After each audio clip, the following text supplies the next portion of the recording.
YouTube channel. So in addition to the 100 or so of you that are here right now, hopefully there's a couple more out there somewhere joining us for this talk. So we can put the music down now.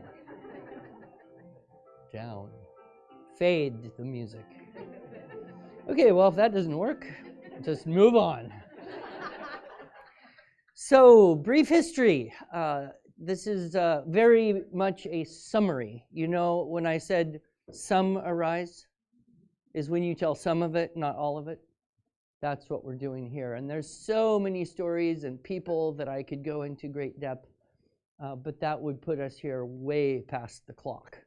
And we do have some very important things to do at the end. So just for those of you who aren't familiar with where it all began, many of you jumped on board with IEW during a certain kind of year or period, and you will notice that. There's also a few names up there, but I couldn't put everybody's name where it belongs. So I do apologize. So it was 1989. My beautiful pregnant bride and I went to the northernmost reaches of Canada, to a little podunk place called Grouard, where we met Dr. Webster and learned this writing program.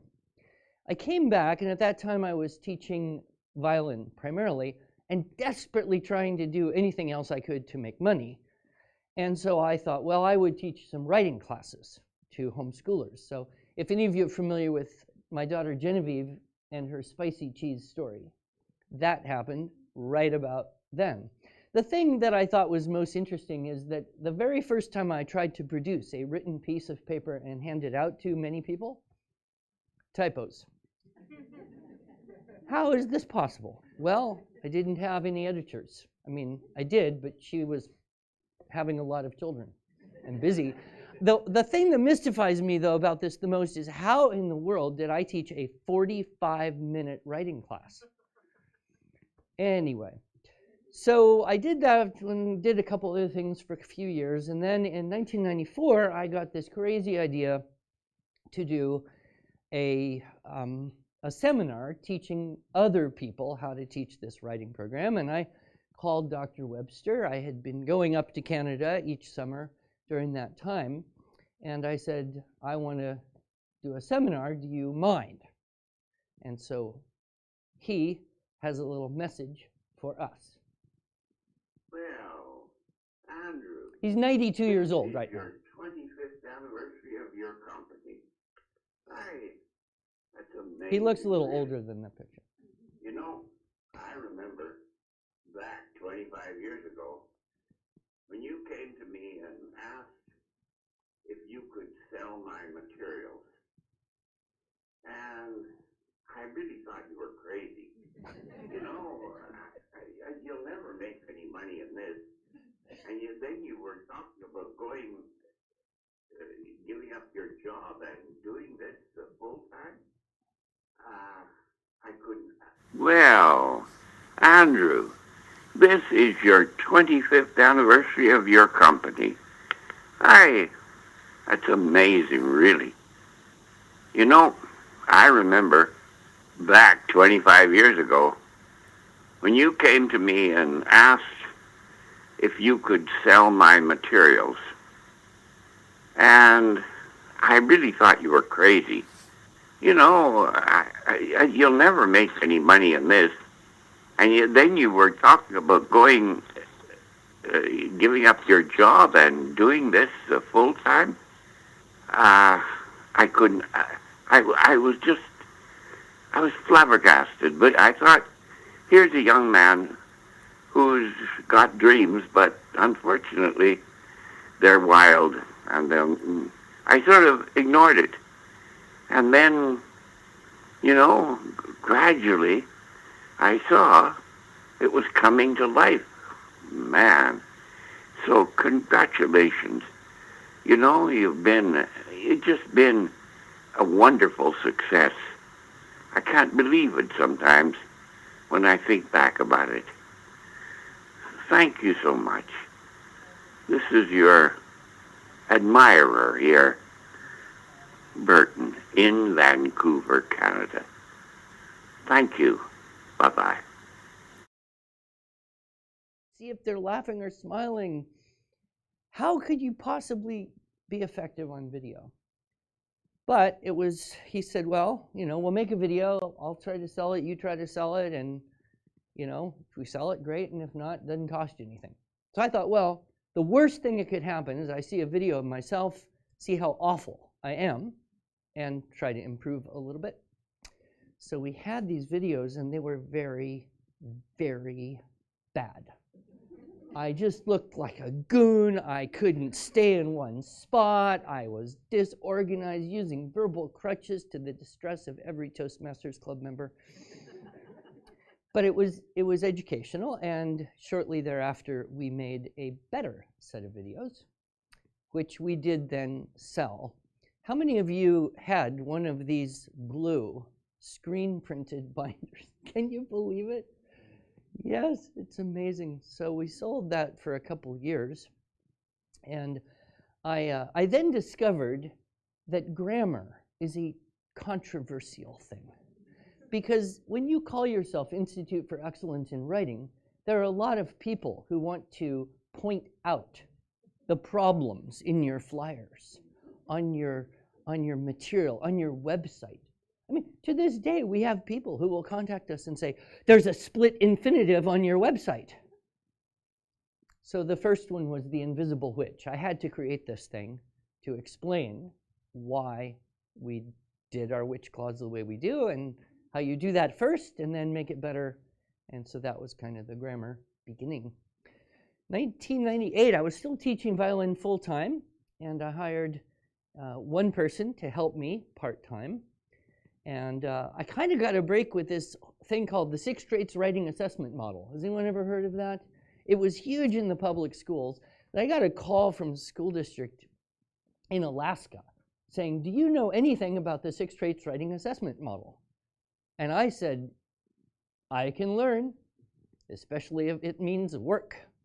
So I studied this thing, and then I discovered, aha, we have the perfect answer, because it's an assessment model, but not a pedagogy, not a methodology. 1999 was a big year. We had determined to leave where we were in Idaho. Dr. Webster and I decided that we would create a spelling program. So he flew to Montana, where my mother was living, and we wrote and recorded the phonetic zoo, which many of you have used. Some of you grown up using. And that is my little daughter, Fiona, being a model for how to do the phonetic zoo. And that is my family sitting in this horrible place of Woodstock, Virginia, which was just a temporary location on our way to California. See, if you want to get to California, you start in Idaho. Then you move to Virginia for 9 months, and then you go to California. This, I don't know, do you recognize Jim Weiss? He was one of my old friends from the convention circuit. He got out there with his audio presentations, and that's my daughter Moriel, and he's been a good friend ever since. So in the year 2000, we made it to Atascadero, California, and that was when I had the opportunity to redo the Teaching Writing Structure and Style course in the actual form that it existed for 15 years. It was on VHS tapes. How many of you own that charmingly bulky set of VHS tapes? Yeah. And we sold that. I tell you though, when the newsletter mailing list reached 2,500, the kids were complaining, like, this is too much work. Because in those days, you had to put labels and stamps and in fact, I'm not even sure they came up with the adhesive stamp. I think you still had to lick stamps back then. Spongy, yes, you remember, sponge stamps. Then, out of the blue, Janet Spittler calls and says, could I sell your stuff at a homeschool convention in Oklahoma? That sounds great. Someone can sell my stuff, and I don't have to be there. So she became a first convention rep. Janet's not, yeah, there you are, Janet. Okay. So Janet became the first rep, and Julie Walker at the time was working for Biola University. She had a knack for packing the rooms. She would organize this thing, I would show up. There'd be 170 people in the Biola Chapel, no tables, which I complained about profusely. People had to write on their lap. But the 170 people paying to be there, that was a good sign. So I also got involved with this school district in Alaska that ended up serving some military bases overseas. So I went to Japan, where I had lived when I was younger, and taught on the Misawa Air Base in Japan. And then Webster and I got together an idea for a book that would have lessons all ready to go. Because one of the problems we had, of course, we have always had until now, is people love the system, but they don't have the time or the discipline or the organization to make their own assignments. So Webster and I put together Bible-based writing lessons, and that was the first of the theme-based writing lesson books, which was, for many years, my favorite of them all. It's a bit ironic because Webster is a staunch atheist, but he grew up living with his grandfather, who is the pastor in the United Church of Canada, so he actually knows the Bible very well. He even taught Sunday school for years. So he had a lot of fun with this Bible-based writing lessons. I just had to keep it organized the right way. You know. Also, Jill Pike. I met Jill. Where are you, Jill? And Jill came to, I guess, one of the conventions we were doing and noticed my style of exhibiting, which was to stack stuff on the table.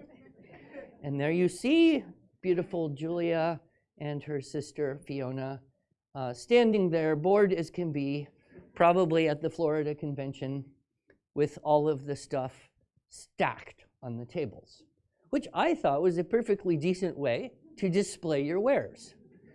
Jill, on the other hand, said we need informational signs.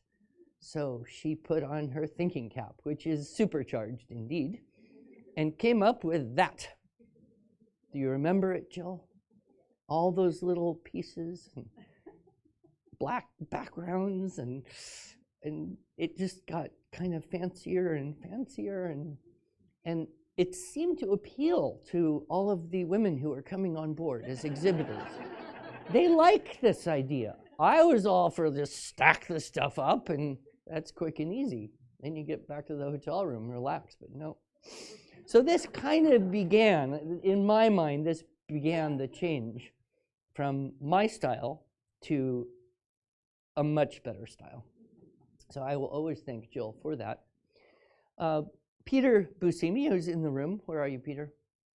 He was the first person full-time. I remember thinking, oh Lord, if I hire a full-time person, I will have to make twice as much money. Is that possible? And it not only became possible because of him, it continued to be possible. And it was just so kind of providential. In fact, that is the theme. If there is one theme of IEW's history, it is the Lord provides. Because Peter came to me right before I desperately needed help. And I couldn't have found him or advertised or picked. I wouldn't have even been brave enough, honestly. But he came, and he has been with me ever since. So this is very nostalgic for Pete and me. Also, a very young 17-year-old Cameron Covey was collating books in our office alongside some of my children. Never would have imagined at 17 what destiny would happen to him. Got this idea to do a CD-ROM catalog, and then I started really the favorite thing I've ever done, which is the linguistic development through poetry memorization. And I sat up at night when it was really quiet, and I recorded all those poems, and I wrote all that book, and Julia designed the first cover, which I don't have here to show. And then, in that year of 2003, a small event occurred which became momentous in its greater scope. And that was an order from some little group or school or thing somewhere in North Carolina called Classical Conversations. Well, I had no idea what this thing was, but they kept ordering more and more and more, and I didn't meet Lee Bortons until I think 3 or 4 years after this. But it has been the best. And she is here with us tonight, and I am tremendously honored that she flew halfway across the country to come and join us tonight. Lee, would you like to say a few words here?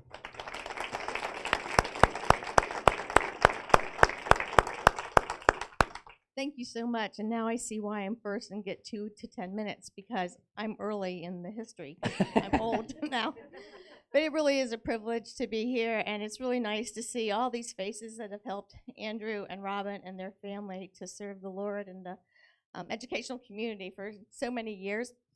A lot of people know me as the founder of Classical Conversations. What a lot of people, I don't think, really realize is I'm just a homeschooling mother, and a lot of things that I did 30-some years ago when we started was out of desperation because there wasn't a lot of curriculum and opportunities and options. And so a story I don't think Andrew knows is one of the things that put me on track to finding out about him was our second son, John, came to me one day and said, "Edit my paper, please, Mom." You know, that normal thing you do. And I was editing it, and I said, "You wrote should of. You should have written should have or should have, apostrophe V-E." And he looked at me and said, "How am I supposed to know that? They sound the same." So he was probably 15 when that happened. And I looked at him and I said, "You know what? I know that that's how you spell it because I've read so much. I have no idea what the rules of grammar are in spelling in order to tell you why." So I want you to know I was just like all the other moms that are out there that struggle with these kind of details. And so maybe this is what makes me different is I don't like it when my kids have a question that I don't know how to research. This is pre-internet, you gotta remember. No, just go Google. And so I gathered some historic kinds of English grammar books, Strong's Element of Style and Warner's Composition and Grammar, and I'd already gone through Writing Road to Reading, and I was looking for the rules in there. And through just a really summer of struggle, I just remember still the moment I was at the swimming pool and the kids were swimming, and I started crying. This revelation from the Lord came to me. And that the main thing out of all of this English grammar that I was pursuing was that it all originated with his name. If he did not say his name was I am, we could not speak a single sentence because it's the simplest sentence with a subject and a verb. Everything comes from those 2 words. So every time you say a sentence, secular, lover of the Lord, ambivalent, you can't say anything grammatically correct if he wasn't who he is. And so that really set me on the mission to write the Essentials program and to make sure I was having more babies, to make sure that they had a better equipped mother. And so, you know, for me, the way I learn things is I just write a book. I think that's how you're supposed to learn, right? Don't you all write just books to learn to do it? So in that process, I was looking for good resources, and I came across what Andrew Pudowa had put together. And I saw how compatible the 2 were because he was given very specific rules for young children on how to dress up and look at the styles and structure. And I was looking at the structure of language, and it just seemed to fit really well. And so he's correct. I just started ordering and getting more and more women. I ordered another. I think I did like 2 and then 20 and then 200. And it was just snowballing. He was just so popular. And you all know why, right? He's super funny and so engaging. Let's see. 4 or 5 years ago now, David came to me. That's our youngest of our 4 sons. And he said, "Mom, can you edit my paper?" So this is, many years later. And I said to him, "This sentence is not right." And he said, "Mom, it's an invisible witch." All right. So to this day, he loves language. He's good at writing papers, and he studied under you for many years. And so I just really appreciate all that effort. I also wanted to talk about just reminders of what we did together in the early years. It took me a long time to meet Robin, which is my sadness. I love being with her. I'm actually here tonight, so I could sit by her. She just is a really great woman. And so over the years, I've been trying to think why you and I were so successful in our businesses. Because a lot of our friends who started businesses to try to help homeschoolers at the same time aren't around anymore. And so I wanted to go over a few of the reasons I think why you were so successful. And one of them is, of course, you. And, the motivation he had to serve his family well, which, of course, has been a privilege to all of us. Before I tell you these, I also want to say the way I got to know Robin is she and I spent 2 days in Russia together going to museums, and there's no better way to meet somebody than to try to or get to know them than to try to read words that you can't read together, things like that. But we had a really good time, didn't we? So I think the first reason why IEW has had longevity is because of the motivation of his family. The second thing is the Lord has just blessed you in being what I call a headhunter. You see somebody and you know their gifting. And so you put together an amazing team, starting with, I won't repeat your story, but Julie's probably the first one I got to know. And I knew that you knew how to find staff that could do what you couldn't do. And you let them do their jobs. So that's one reason. Another reason is he does things in service to Christ, and I'd say Christ alone. The rest is just icing on the cake for him. And so what a heritage to pass on to you girls and the rest of these grandbabies that you're having. This past year, a few years ago, my son Robert took over our business as the CEO. And for, I think, very wonderful reasons that are right from the Lord, there's a lot more unity in Christ among the really faithful than I've ever in my life seen before. Orthodox, Protestant, Catholic, and we do so many things together, and we work really closely together, and we hire folks from all of those denominations. And so we were beginning, as we grew, to have just issues and questions and concerns, and I wanted my son to hear from the best as far as how to just maybe deal with some of the differences among our worldviews. And so Andrew and his wife Karen, as well as this Andrew and his wife Robin, were able to come to my house for a weekend with my pastor and his wife and my son and his wife, and we just talked about our faith. And that was a really special time where I got to see once again why Andrew is so successful, because he just loves the Lord. The first time I met him was in Colonial Heights at a restaurant with Mary Alfs, who I love to death, and we were so excited. We were fangirls before the word existed.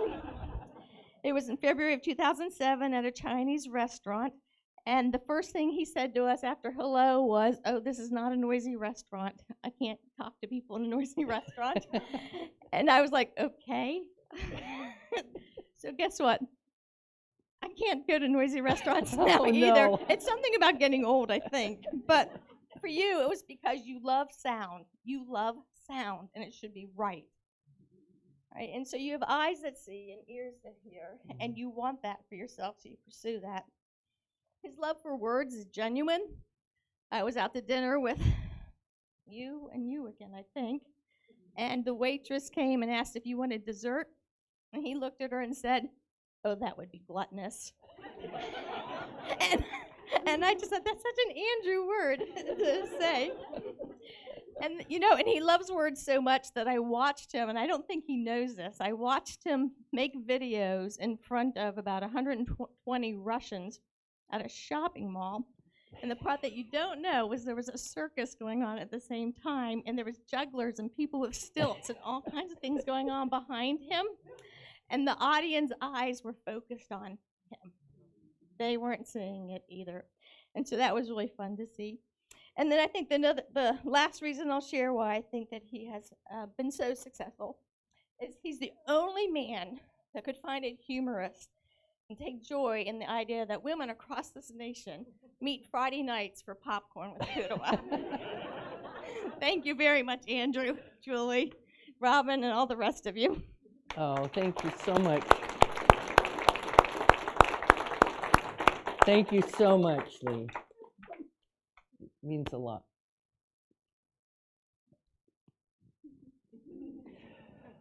Okay, so back to the timeline. We did the first Teacher Ready Intensive in Tacoma. Who was there? Anybody? Nobody? Okay. I think I was there. Webster was there. We brought down Mrs. Ingham and did that idea of that teacher writing intensive. And then in 2004, we gained some more reps, some of whom are here tonight: Laura House, Danielle Olander, and Jan and Britton Miller. Where are you? Okay. And I don't know, 2004, the fact that you are still doing this with us right now, even though your kids are basically, well, you still got kids. Yeah. So once you lose those teenagers to schlep the boxes, conventions are not as much fun. That's we won the first Practical Homeschooling Reader Award in 1999 and have won it first place in the writing and composition category every single year since then. And then some other awards, the Old Schoolhouse, Kathy Duffy's Top 100. I think they're all on the wall out there somewhere. And in 2005, Lori, we did the experiment. Where are you, Lori? Yes. The first history-based writing lesson. You remember? I designed that cover. I thought it was awesome. And we went through so many iterations. At that point, we just called it history-based because we didn't know there was going to be U.S. history and ancient history and medieval history and world history and advanced U.S. history and all things fun and fascinating, and it seemed to be a never-ending progression. And of course, that is what the Classical Conversations adopted for Essentials with great success, the ancient, medieval, and U.S. history. So you are tied closely to CC in that way. I tried this high school writing intensive. We did that at Biola, the video there. And I remember doing the triac paragraph about the cafeteria at Biola, which I thought might be controversial. And Leisha Myers wrote the elegant essay. It's funny, I called her to write a book, and I said, would you write this book? And she wrote a book. It was completely a different book. But sold like hotcakes all the years. Then, 2007, I picked up a book by Lee Roddy, and I said, I could use this, How to Write a Story. And so I offered to publish that, and that's been a long time one.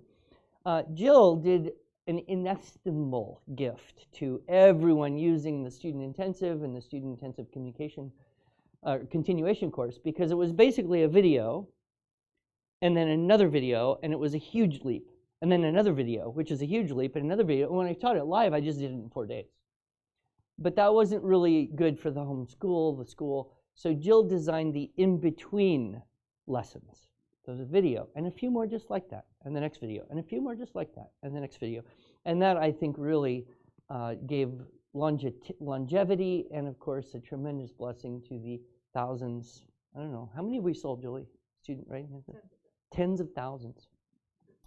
Pamela, who could not be with us tonight, many of you know Pamela White, her mother unexpectedly passed on yesterday or today? Yesterday. So she is not with us, but we got the first version of Fix It going. And Lorena Schwackhofer put together a Word Right Now, and of course, more history-based writing lessons. One thing that happened was I met Adam Andrews, Adam and his wife Missy, at a conference in Spokane. And that really planted a big seed. They not only loved the writing program, Adam got the idea. If that guy could do a seminar, I could do a seminar. So we'll let Adam and Missy tell a little bit of their story. They would have liked to be here. Hello, IEW VIPs, and happy anniversary to IEW. Adam Andrews here, along with my wife, Missy. Hi. And we are the co-authors of Teaching the Classics, directors of Center for Lit, and longtime colleagues in debt to Andrew Pudawa and IEW. We're as honored as we can be to be asked to say a few words at this gala, and also very sorry that we can't join you in person. But we didn't want to let the occasion go by without saying something formal, something official about how much we owe IEW and Andrew in particular. And our association with Andrew and with IEW goes all the way back to 2003, and it began in some circumstances that we like to remember as a couple and as a company. And Missy, I wonder if you could describe how we got in touch with Andrew and how that started for us. Oh, sure. Absolutely. I was homeschooling at the time, and I had become familiar with the IEW program through a friend of mine and had watched the videos in a group setting. And when I heard that Andrew was coming to town, I was very excited about coming to hear him speak live. And I suggested to Adam, who was at the time the headmaster of a small classical Christian school in our area, that maybe his school would benefit from the program. So he came along with me. And as we were watching Andrew teach, it became more and more apparent to me that something was happening to my husband. I looked over him at one point, and he had gone from scribbling notes about pedagogy to just sitting with his mouth wide open. Essentially, there was a little of this going on. And when I asked him about it, he said, "I think I'm supposed to do this." To which I replied, "Well, great. You found a great curriculum for your school. So glad." He said, no, you don't understand. I think I'm supposed to do this. And he was getting a vision for his career in this particular situation. So knowing this, I went up to Andrew afterwards and thanked him. We were both thanking him for his teaching. And do you remember this? Yeah. Oh, yeah. I Absolutely. said to him, "I really wish that I could get you and Adam in a room to just talk with each other, because I think you'd have a lot to say to one another." And Andrew, you said, "Yes, I agree. I think that too."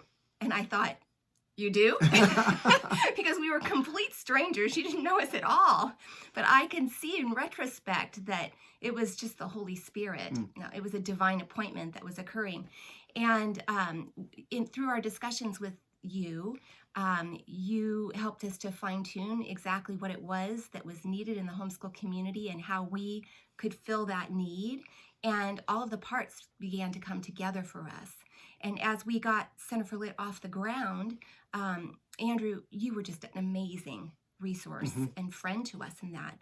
I want to say publicly thank you for the way that you helped us get our start, for the continued support that you've given us for all of these years.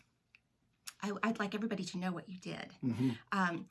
You took the two of us, strangers to you, and said, "Yes, I think so too. I believe in you, and I want to help you with my resources, with my time, with my energy, with my experience." You brought all those things to bear, and you even filmed our first version of Teaching the Classics Basic Seminar. It's overwhelming to look back on all that you did for us, and we're so indebted to you as a result. It's been a wonderful partnership, and we will never forget your kindness to our company. One of the things that I love to remember about our association with Andrew and with IEW is a principle that I learned over the dinner table from Andrew during the course of shooting one of the projects that we've worked on together. And it's a principle that I've remembered and tried to apply to everything we do at Center for Lit. And that is the principle of abundance. And Andrew, I don't know if you remember talking to me about this, but you said, here's the idea. We serve the people that God has called us to serve, and we do it as generously and in as widespread a fashion as possible, without thought to what we're going to get back in the process. And the eventual result of making what we have abundantly available will be that everyone is taken care of. The people that we're serving, our colleagues, ourselves. We don't have to worry about the eventual result, because our job is to spread it as widely as possible. And I learned that from you that day and have tried to apply it to everything we do at Center for Lit ever since. And I'd like to report that it's working. So thank you. Thank you for that. On a personal level and on a business level, your investment in our family and in our company has been of inestimable value. There's a Bible verse that says, "Cast your bread upon the waters and it will return to you, a good measure, pressed down, overflowing." And I hope, Andrew, that this celebration that you're getting to experience this weekend that we're missing, I'm so sorry we're missing it, but that this celebration would be a little bit of that coming back to you, that this would be bread to you and encouragement to your heart. Thank you so much. It's been 16 years that we've been associated with IEW and with Andrew, and we just like to add our congratulations to commemorate 25 years in business for this great company. We look forward to being involved with you for 25 more, and can't wait to see what God has in store for this wonderful ministry. So we'd like to add our voices to the general throng. Happy anniversary, Happy anniversary. IEW.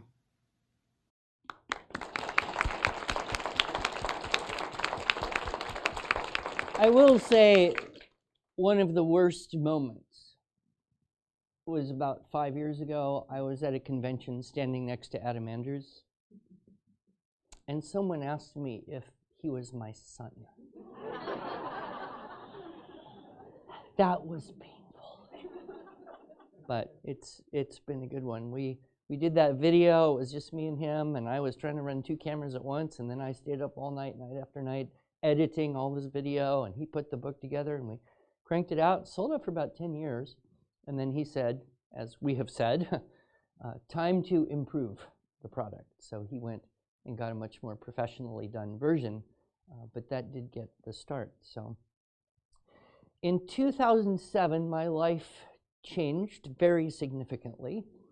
This woman, Julie Walker, who had filled the auditoriums at Biola University, I had teased year after year for a few years. I said, well, if you ever leave Biola, you should come work for me. So she calls me up one day and says, I'm leaving Biola. And I thought, oh no. Okay, let's talk. So, true confessions. Not everyone has heard this. I was down there in Southern California, getting ready to meet her in the Holiday Inn, and I had to fortify myself with a couple beers. Because I did not know what was going to happen. And I thought, this woman just finished an MBA. She is going to expect a lot of money. And now I'm going to have to work even harder to pay another person. But she made some promises, and we took it going. And my life has never been the same again, because she is a woman of truly remarkable talent and vision, and has been extraordinarily loyal, even when I've said and done things that might have hurt her.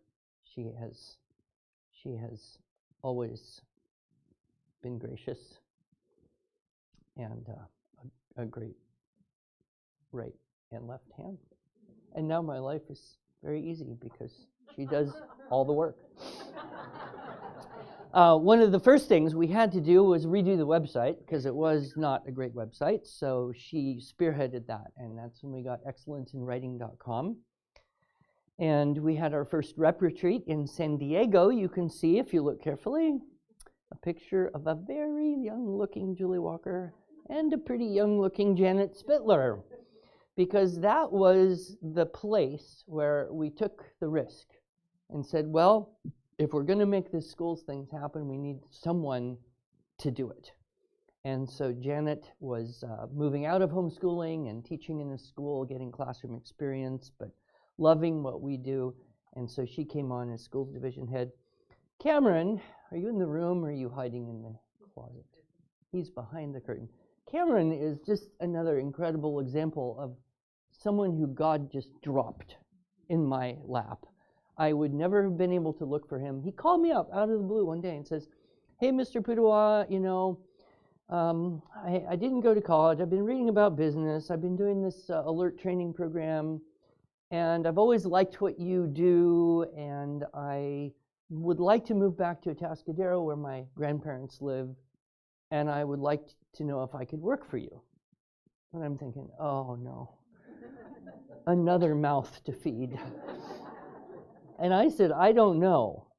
I'm not in the planning to hire anyone right now. But tell you what, I'll risk it. I'll risk 6 months at X $1,000, and if it looks like it's paying for itself, then we can do it. But that's all I can promise. Within 6 weeks, this guy had become invaluable.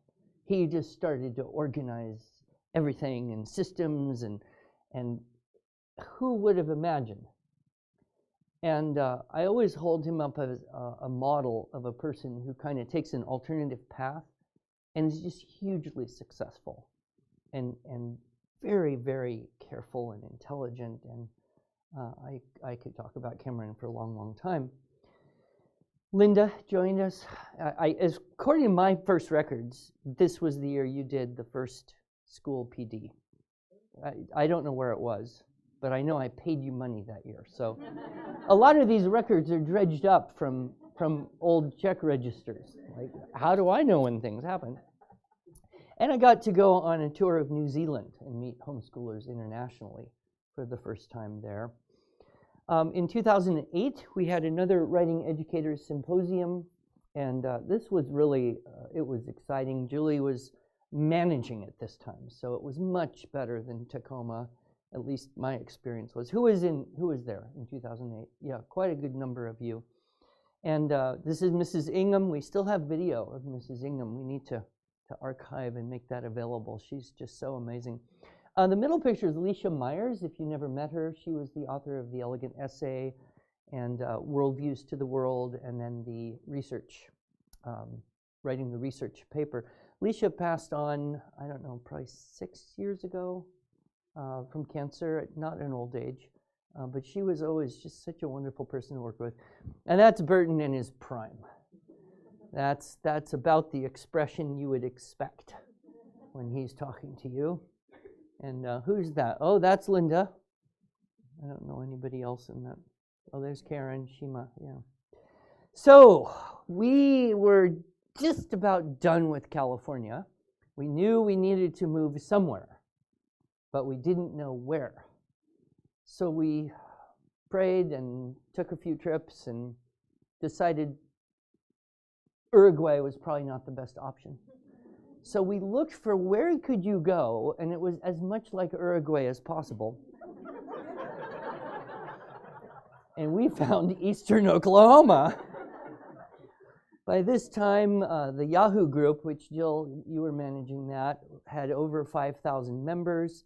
We kept winning awards. I went to Kenya. There I am, kissing a giraffe. That was the high moment of being in Kenya. In case you're wondering, how do you get a giraffe to kiss you? You put a little giraffe food in your mouth, and then you stick your head way out, and the giraffe comes and licks it out of your mouth. And it's actually quite clean. Giraffe saliva is the most antiseptic stuff you can get. And this is a rare case of me teaching without a tie, because this was Africa with no air conditioning, and it was hot. There, you might be interested to note, this is our Oklahoma facility that was first built. This was our entire customer service department. My daughter, Genevieve. She answered every phone call and answered every email, and then we got her a little bit of help and a little bit more and a little bit more, and then she left, and we had to get a whole lot more. This is Cameron, and there's Pete, looking a bit younger. This is our first printing room. Look at that. Lovely little printer. Kept winning awards, everything going pretty well. News and events ended, and Julie got the Magalog. And so there we see the first of the Arts of Language Magalog, where we intersperse articles to trick people into thinking that our catalog is actually worth reading. But it's been good. It's been good. We added more new staff. We had a third Educators Writing Symposium in Winston-Salem, and then we had the first Schools Division retreat in Orange County, and then I was, at that point, good enough friends with Andrew Kern that I said, let's do a show. And I had met Andrew, I believe, 2006, and when I first met Andrew, we were sitting at a table in a small and relatively unsuccessful convention in Houston. And we knew of each other, but we hadn't met yet. And so I, of course, initiated our relationship by telling him a joke. He knew the joke. He then attempted to tell me a joke. I knew the joke. I then attempted a joke on him, and of course, to my surprise, he knew that joke. He tried a joke on me. I knew the joke. We went back and forth. Pretty soon I'm thinking, this guy is smart. And so we had met each other here and there, now and then, and I became very attracted to everything Andrew said. And I thought, let's do this idea of a tour. And so we did it. The two Andrews, right there. There we are. And so we toured. We did 5 trips, did we, Andrew? Florida, Texas, Virginia, California, Northwest. And then we finished in the Midwest, finished in Oklahoma City. And quite honestly, Andrew Kern is, I think, the only other person I have been willing, well, with the exception of my wife or children, to share a hotel room with. That is how close we are. We also wanted to save money. But we were in the car. I tried to teach him to sing. We were in restaurants. I almost killed him with a hot pepper. We were in the hotels, and those times with you, Andrew, were just absolutely priceless for me. In fact, to be quite honest, almost every good idea I have ever taught anyone since that time, I stole from him. But then I suspect he stole them from someone else, so I don't feel terribly guilty. Andrew, would you say a few words, since you came all the way to be here with us? This is how much I love this guy. I love you too, Lee, but I'm not going to hug you like this. So does this mean you're going to be in my hotel room tonight? No, but I might pick you up early in the morning for breakfast. Okay. I realized, I realized while the slideshow was going that I became acquainted with IEW way back around 1997. Really? When was the blue binder with the gold seal first? It was printed? 97 to 99. So it was around then. I went to a workshop I was living in Boise, Idaho, and somebody put on a workshop right across the border in Washington, and I had just joined the school. I thought it might have been 96, but it probably was 97 then. And we went over to do a one-day workshop. All I can really remember is the blue binder, because we bought one, and then the rubbing the knob. There was a little story in there that The book lice. The book lice. And the person leading the workshop was really uncomfortable about this phrase, about this lice. Anyway, I leave that to you all to work out. That was a long time ago, so I can't be responsible. And now I really wish that my wife was here for 2 reasons. One is because I like the logical syllogism. You know, they say that behind every great man is a great woman. And so obviously everybody knows that behind Andrew is Robin. And behind me is a great woman too, my wife, and so therefore I must be a great man. Right? But also she has a memory and I don't. And so she can tell me the date everything happened, and she could tell me everything that we ever did together. And she wouldn't even need to look at. Maybe that is wise, because she's always looking at the check register. But then it was a long time after that we actually met. Yeah. It was Martin Cawthron kept telling each of us, you need to meet each other, you need to meet each other. And I guess it was around 2005, 2006 that we finally met. And it was, like he described, I was going to tell the whole story, but now it's ruined. So I gotta look up my notes. I actually prepared some notes for this. Oh no. So this is a new jacket. But the first thing that happened after I bought it was I put a pen in it, and the pen broke the pocket lining. And my cards are like down here. Well, just wing it. Turns out they're here.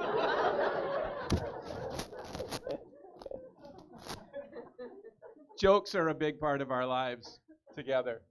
And in fact, when we did the 2 Andrews, some of you have probably seen that there was a video made of us doing the 2 Andrews, at the end of which Julie came up with the genius idea of asking us interview questions separately in a different room. And among those questions was, what's your favorite joke? And then they recorded, we both gave the same answer. And they recorded us telling that joke. And then on the video, it goes back and forth between us telling it. He's way better at telling it. But I'm not going to tell you that joke now because I want you to buy the Two Andrews video. We'll get it up on YouTube. But the joke, I will say, captures a lot of our shared values. Yes, For sure, definitely. absolutely. But what Andrew did for me in the Two Andrews tour was, I mean, frankly, I was nothing. I was this two-bit guy who just moved to Concord, North Carolina, and whoever heard of Circe Institute? Name an institute, Circe, after all. Have you read the Odyssey? I got asked that question a lot. That's why I like Homer so much. But frankly, the experience broadened my encounter and let so many more people know about the Circe Institute that now more people know about the Circe Institute. And how do you thank a person enough for that, especially at that time? And as he said, we shared a lot of ideas. We spent 5-6 hour days sometimes in the car together driving, and it's true, he did try to teach me how to sing. I have the worst voice you'll ever hear, but he got me to where I could almost hit that note right there that I was looking for every now and again. So I'm very grateful. But because jokes are such a big part of our life, I have a joke to tell you. I made this one up for tonight. Okay. Once upon a time, there were two kids, two boys, and at a certain point, they got to high school age, and so they were still best buddies in high school. You know, friendship is in high school. There's nothing like high school friendship. But then they graduate from high school, and each one goes their own separate ways. One of them grew up to become a comedian. The other one grew up to become a melancholic. But one day, the comedian was traveling all around the country, and he was coming to the town where his melancholic friend lived, and he said, "Hey, let's get together for dinner."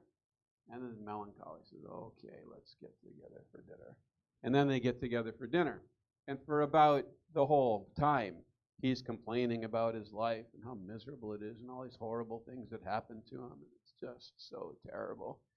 And finally he says, "But what about you, man?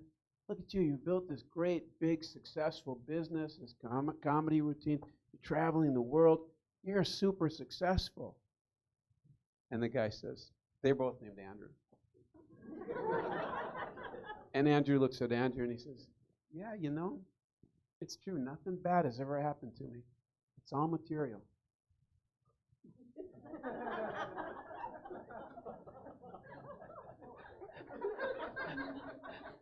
Some of you are getting it.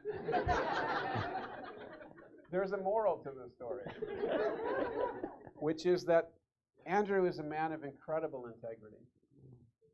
And when bad things have happened to him, and I've been part of his life as bad things have happened, as he's talked to me about struggles he's gone through, he's never wavered. He's never wavered not only in his faith, but he's never wavered in his integrity. And think about this. He's got a program called Structure and Style. Okay? We have a program at the Circe Institute called the Lost Tools of Writing. It has 3 parts: invention, arrangement, and elocution. Arrangement and elocution are synonyms for structure and style. We came at this from 2 very different directions. Why would a person who's selling a writing program and making a decent living off it take somebody who could very easily be conceived as direct competition and go on a tour with this person when he's nobody and give him a place at the table? Why would a person do that?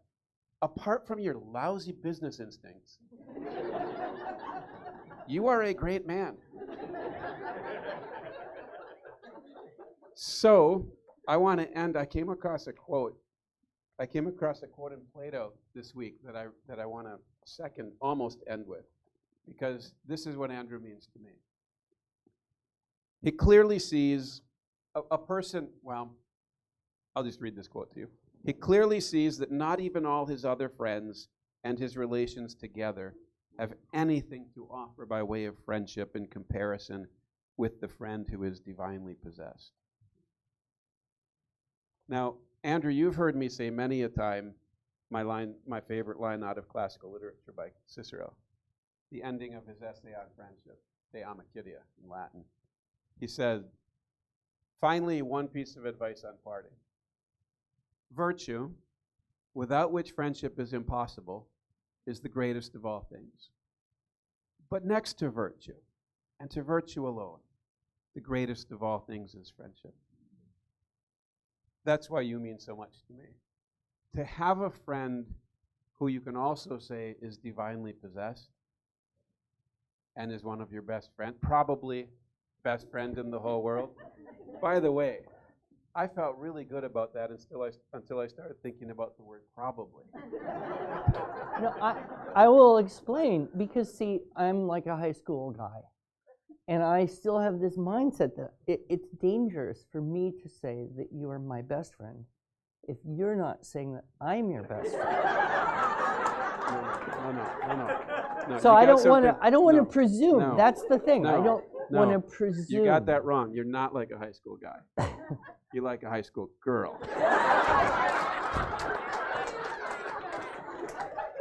A high school guy would not say that or think that. I never had any friends in high school. We're BFFs, man. Okay. Because next to virtue alone, the greatest of all things is friendship. Hey, Thank you. God. Thanks for coming.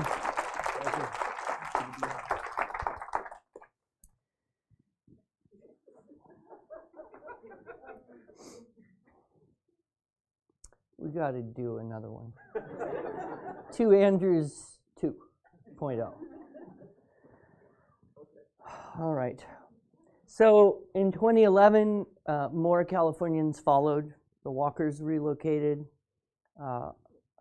Maria, our editor, her husband Vic, passed away unexpectedly. He was running the print shop at the time. It was a great loss and is still felt. Tim Lawless stood up and said, "Do you need someone to take that spot?"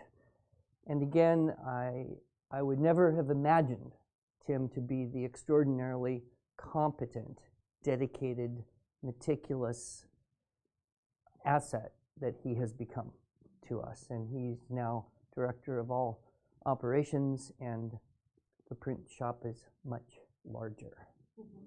And he does a whole lot of other stuff as well.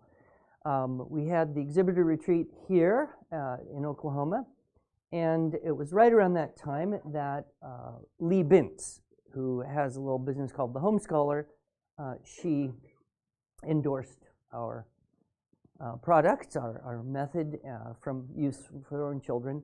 And she does a lot of coaching of people who work through transcripts and requirements and how to do what you want but call it what you need to, kind of thing.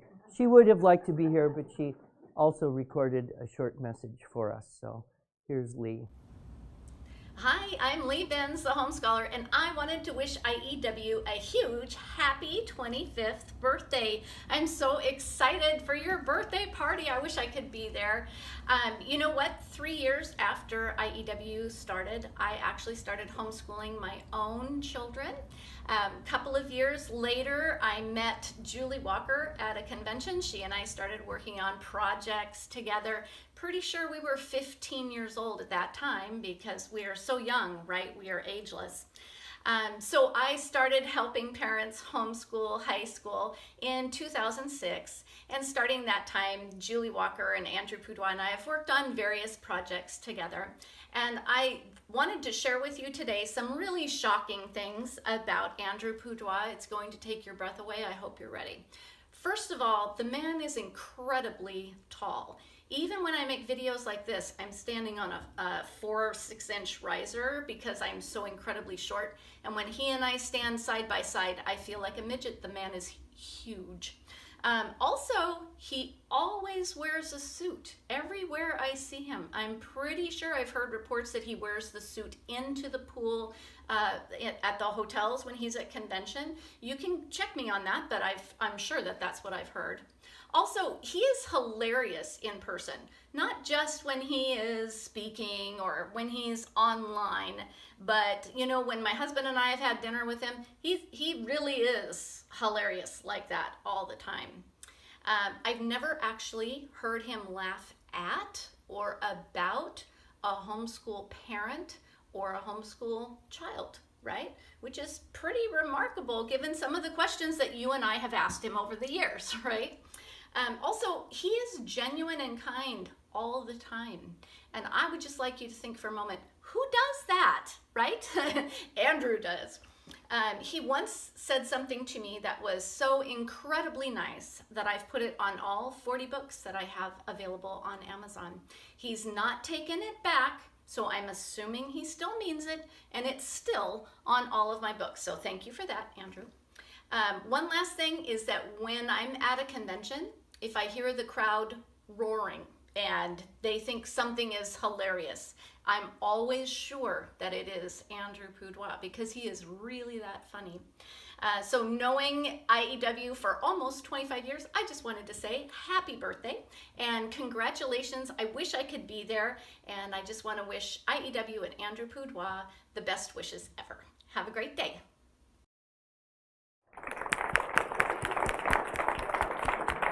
Well, I have two complaints, Lee, if you're watching. Number one, the coolest grandma ever is my wife. But you can keep that if you change it like the coolest grandma ever in Washington State. The second thing is it sounded a little bit like a marketing ploy, like any one of my 40 books. I feel like I'm going to have to go buy a book and find out what it was I said. Well, we kept growing. We had to build on to the existing building. I thought 6,000 square feet would last forever. But in a relatively short time, we had to build another 4,000 square feet. And here you see an example of the type of large printer with Tim and Jeremiah, who's not here tonight but still works for us. And customer service room got filled up with cubicles and smiling happy girls. Kept getting awards, and I had known her for many years, but I finally kind of got to know her more when we invited her to be our guest speaker at the exhibitor retreat, which was in Williamsburg, Virginia that year. So Heidi St. John came, and she is just a lovely, lovely lady. Who's with her here? Yes, Melissa, you work with Heidi. And she would have liked to be here. She did perhaps give us one of the best little bits of advice, and she sat us down and said, you need affiliate program. Bloggers like me can make money by selling your stuff, and we would be happy to do it if you give us a little bit to help you sell. So it took us a couple years to get it up and rolling. There are technicalities involved. Cameron was up for it. But we do now have an affiliate program. I think we're up to about 60. I didn't check the checkbook too closely this time, but we definitely are growing in this area. So I thank Heidi St. John for kind of pushing us in that direction. I had the great privilege of going to Vancouver, teaching at her facility. It's Vancouver, Washington, and having dinner at her home and getting to know her even better. So she sent a little video message for us. Hey you guys, it's Heidi St. John coming to you from my little neck of the woods in Battleground, Washington. I couldn't make it this weekend, so I tried to make this video as special as I could, and I've built a fire for you. You're welcome. A couple of things I want to say. First of all, congratulations to IEW on 25 years. I love your heart, Andrew Pudewa, and always have. I thought it'd be fun to share one of my favorite memories of you. There are so many of them, but my favorites have to be the first several years that I was out on the speaking circuit. And here's Andrew Pudewa, like, you know, he is just like this superstar in homeschooling and sort of this mystery man because your sense of humor kind of dry and everybody's trying to get to know you and I'm trying to get to know you. And I was just starting out speaking probably 15 years ago or so. And Andrew's, the keynote speaker, and I was the follower. I was the chaser. So there's the keynote speaker and then there's the chaser. So Andrew get like 1,500 people in a room and then I'd follow him and, 1,500 people would leave and then 10 people would trickle back in and I'd have 10 people. And I'm trying to chase Andrew out of the room, because I want to say, hi, my name's Heidi and I so appreciate you. And gosh, you're a legend in homeschooling. And he was always so gracious, just kind of looking at me like, who is this crazy lady who's talking about romance? And then it got to be that Andrew started saying, hey, I don't like it when Heidi St. John is doing her romance workshop and I'm talking about English because the women want to go hear about romance. Right? Yeah, you right, Andrew. So we start having this sort of friendly little civil war about who's speaking about what and who's speaking opposite who. And over the years, I've had a chance to spend quite a bit of time with Andrew out on the road and seeing each other in passing. And I just have to say, Andrew, you are the real deal. Thoughtful and kind. My kids really love you, and you've been so kind to our family over the years. And I just want to say what a thrill it has been for me to see your business in IEW grow along with the influence and the ministry that God has given you. So even though I'm not there, I hope that you guys can feel the love all the way from Washington State that we have for you at IEW. So excited about what God's doing there and can't wait to see what's next. Again, I'm sorry that I'm not there. I know my assistant Melissa is there this weekend and it's her job to come and give every single one of you a hug on the neck for me. And we are just so thankful for you. Thankful for your team, for Julie and Laura and all of the fantastic people that work for you. And Andrew, I just want to send you a virtual hug, and I cannot wait to see you again. And I hope you guys have a fantastic time celebrating what God has done at IEW. There isn't anybody I can think of who deserves it more. Have a great time, everybody.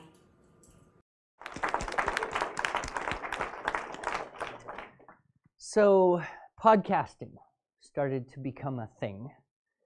And in 2014, this woman, Sarah McKenzie, called me up out of the blue and said, would you be a guest on my podcast?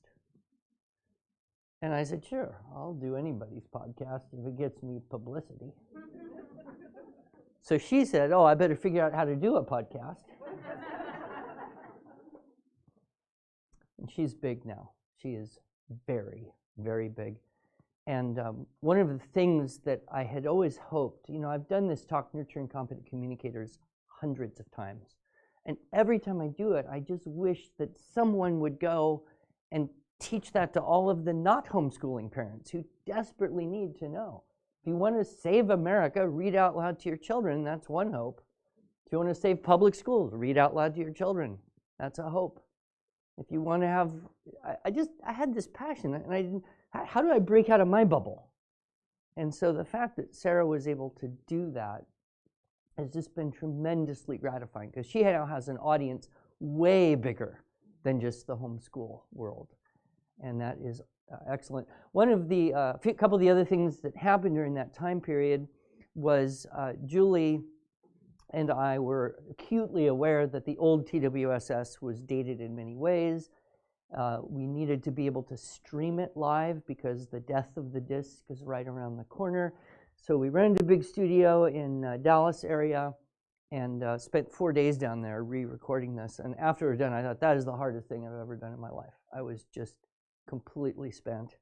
But the product came out pretty well, and there were a lot of people involved. Jill was heavily involved in putting the revised seminar workbook together. And so it really was a team effort like nothing we'd done before. We established the instructor accreditation program to try and protect the integrity of people who were teaching, under the IEW name, so to speak. We were very blessed that Michael Walker was willing to leave his job at Walmart to come and make video and audio, and he was our first tech guy, wizard, and he's, of course, another case of becoming just absolutely invaluable providentially. And one of his first tasks was to get going on the podcasting thing. So Julie and I have done how many episodes? Almost 200. That's one a week. So 4 years, 200 episodes. We took a break over the last year. You will learn why. But we're going to pick it up again. And then we established our 911 team, Julie mentioned earlier. So I was actually in Spokane 2 weeks ago. I had dinner with Sarah and her husband. She said she really wanted to be here, but she sent a video. Hold on. You've got to know, this woman has 6 children, right? She looks like she's 24 years old. I don't know, eternal youth or something. Anyway, her husband was a criminal investigator for the IRS, a gun-carrying criminal investigator, a forensic accountant. It was a great conversation. Catch me sometime. I'll tell you some of the stuff I learned. All right, here's Sarah. Happy birthday, IEW. Sarah McKenzie here. I wish I could be there to celebrate with you. IEW has meant a lot to me and to the Read Aloud Revival. In fact, the fact that the Read Aloud Revival exists at all is in large part due to Andrew Pudewa and IEW. I'll tell you what, many years ago, a friend of mine heard Andrew speak at a conference, and she told me, Sarah, you have got to hear his talk, Nurturing Competent Communicators. So she sent me a recording of it, and I listened to it twice in a row while cleaning my kitchen. I remember thinking, I was reading aloud to my kids, but if you've ever heard Andrew Pudewa talk, and I know you have, you know that at the end you're like, sign me up, I'll do whatever you're telling me to do. So in fact, after listening to Nurturing Competent Communicators, I started reading aloud a ton to my kids, and all of the things that Andrew promised would happen happened. Their vocabulary increased, their reading comprehension increased, their enjoyment of stories increased, they started, being able to understand what they were reading better, and also some surprising things happened, like they started to bond more closely. We started having inside family jokes. It ended up just being our favorite part of the day. Well, fast forward several years, and I got a sort of impulsive idea to start a podcast, which I thought was just going to be a series of podcast episodes about reading aloud. And the first person I wanted to talk to was Andrew Pudewa, because Andrew had inspired such a read aloud culture in our own home. And that is the beginning of the Read Aloud Revival podcast. So I am so eternally grateful for all the wonderful people at IEW and for Andrew for being a wonderful light to the world. I wish I could be there with you all. Happy birthday.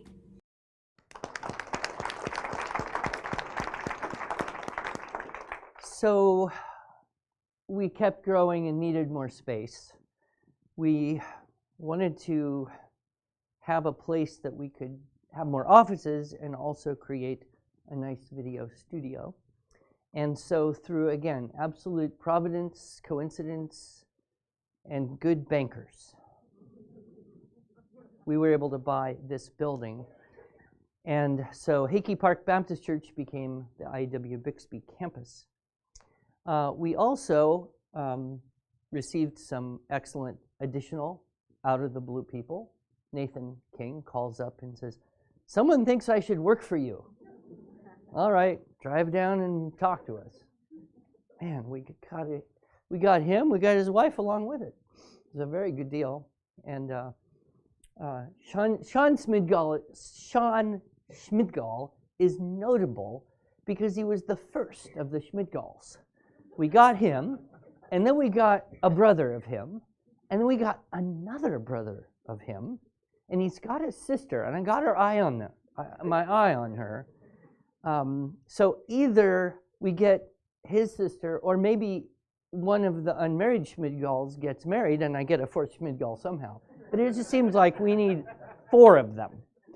But nevertheless, now I believe, Pam Barnhill, you are the person who, you had a friendship with Sarah McKenzie, and you're the one that said, oh, you got to hear this talk.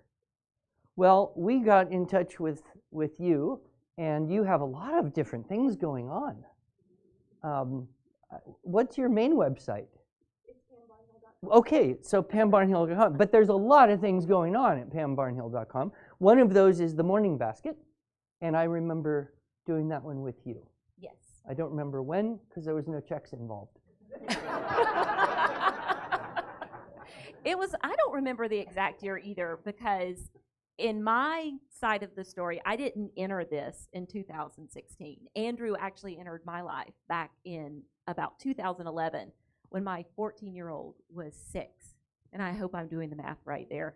I went to the homeschool convention and I saw him speak for the very first time.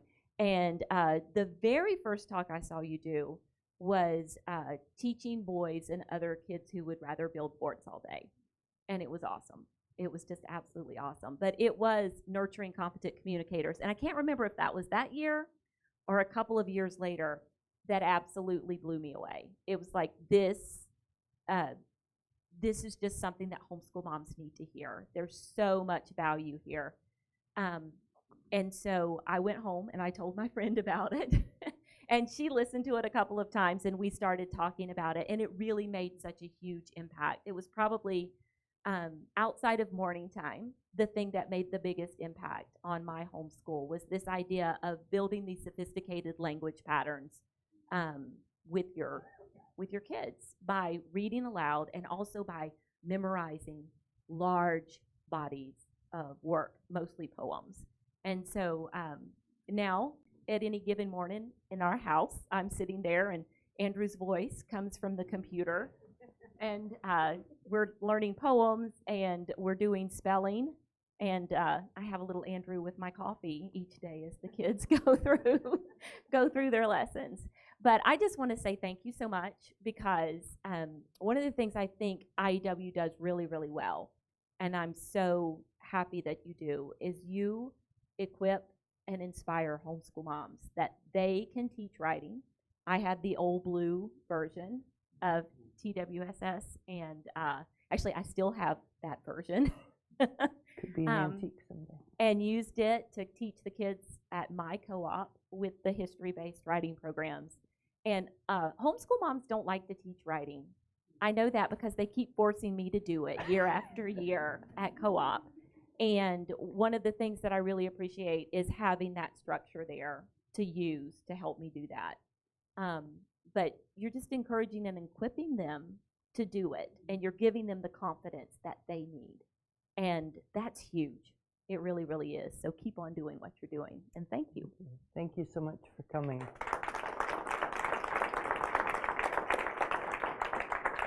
I also had the privilege, I don't remember when, of meeting Christy Clover, and she was like so fun to stand near. She's just one of those people that like exudes this vibrant joy. Like, what is wrong with this woman? She's pathologically joyful. And we were having our retreat. It was the one here in Tulsa. And we like to bring in a speaker because our reps who do conventions often never go to hear talks. So we try to bring in someone. And so, was that 2 years ago? 2 years ago, Christy was kind enough to come and speak to our group. And I guess we liked you a lot. And you have the Simply Joyful podcast, which I have been on, your podcast, and it was joyful. It was. And actually, I'll tell you, her cup is my favorite cup because I have one cup that says, ambition. Sometimes the journey of 1,000 miles ends very badly. And it basically has a salmon about to get chomped on by a grizzly bear. That's one cup I have, but I have to balance my life with Christy's cup. Simply Joyful. Christy, would you like to say a few words? Well, you're leaving out the part about how we first truly met. And that was, Andrew was speaking to someone at an exhibit hall where we were both speaking, and he's talking to someone, and he's actually describing Sarah McKenzie, who I didn't know at that point. And it was so funny. He's like, she's got like 5 kids, and she's really outgoing, and he's going on and on and on. And so I just kind of jokingly said, oh, are you talking about me? And he's like, no, but who are you? So that's where we first officially met. And of course, I think, Lee, you had said it, like, I had the whole fangirl thing. I'm like, is Andrew Putois actually talking about me? And you weren't, but that's okay. But it brought us together. It did. Providence. It brought us together. Providence. It was. Yeah. It was wonderful. But when I first started homeschooling, I mean, I am a writer. I love writing, but I remember being terrified to try to figure out how. I just do it. I don't know what I do. I just do it. So to have a curriculum like you guys have created here is just so valuable. So when we first started homeschooling, everyone told me IEW, just get IEW. And I went to my first homeschool convention. They're like, Andrew Boudoir is there. You go. If he is speaking, you just go to his sessions.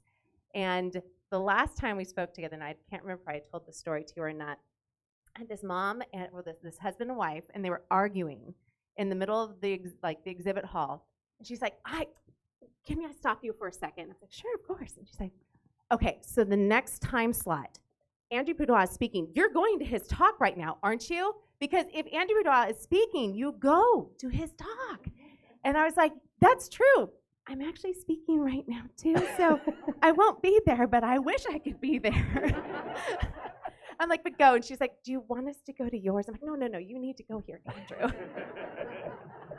But no, it has been such a joy and such a gift getting to know you and your whole IEW team. I mean, you are all just a treasure to me. And it has been neat to see the, I almost want to say underbelly of IEW, but to get to kind of know the behind the scenes of everything that happens here is such a gift. And it's such an honor to have gotten to come out and meet your team again, feel a little bit like family. You are. Thank you. Yeah. But thank you so Thank much, you. and happy 25th birthday. You know, you can feel young again. Yeah. Well, I figure, we're making such a big deal out of this that when my 60th birthday actually happens, it's just going to fly under the radar. Thank you.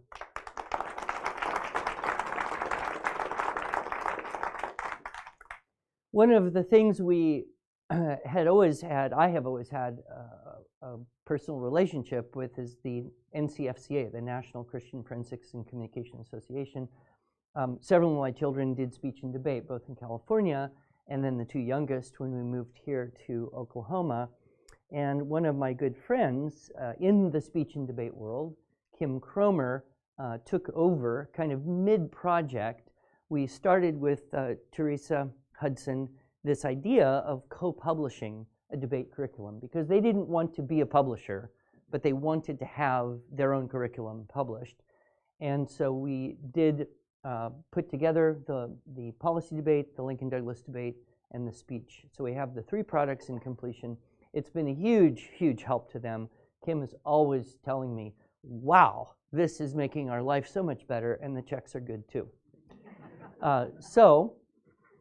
Kim's has a short message as well. Hi, Andrew, Julie, and the rest of our IEW friends. It's Kim Cromer from NCFCA here. I wanted to take a moment and say congratulations on your 25th birthday. You all are great friends and business partners, and we are honored to work alongside you. Thank you for all that you do to educate the next generation. May the Lord bless you and the next 25 years. Happy birthday, IEW. Public speaking, short.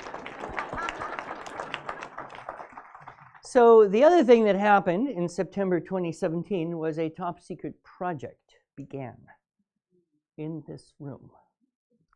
And it started, but it was secret, so we couldn't tell anybody about it. Because if we told anybody about it, it could undermine the whole deal. Because if people think, ooh, there's a new product coming, they stop buying the ones you have, which then causes you to not make your bank loans, payments on time, and you go bankrupt. So we tried to keep this secret. Meanwhile, we're running around, adding more people to the video staff. Mark Lennon, my nephew, Justin Holmes, dropped out of the sky. Laura attached to him. 2 more Schmidgalls, my daughter, Ellie. And we also had the opportunity to begin a partnership with Susan Eisen, who's here tonight. Susan, there she is. Susan has for many, many years had this program called Victus, Study Skills. And I got a hold of it. I think I met you at in Alaska, wasn't it? Memphis. I met you at a conference in Alaska. And okay, I'm glad at least. And so I bought this thing, and I taught through one book of her system to some young teenagers, and I thought, wow, this works. This has structure, and this has a bit of style. It fits. Susan was at that point saying, we're getting older, we need a long-term plan. I want to keep this thing going. It's been my baby for a while, but I don't know what. So we started by just taking 1 year of the several years she has available and getting it acceptable for larger, broader, more commercial distribution. And so we expect to continue on that pathway as we are able. We also added to our schools division staff, and as of this moment, I counted just recently, I didn't, Cameron did. We have sent materials or sold something to people in 74 different countries, from Afghanistan all the way to Zambia.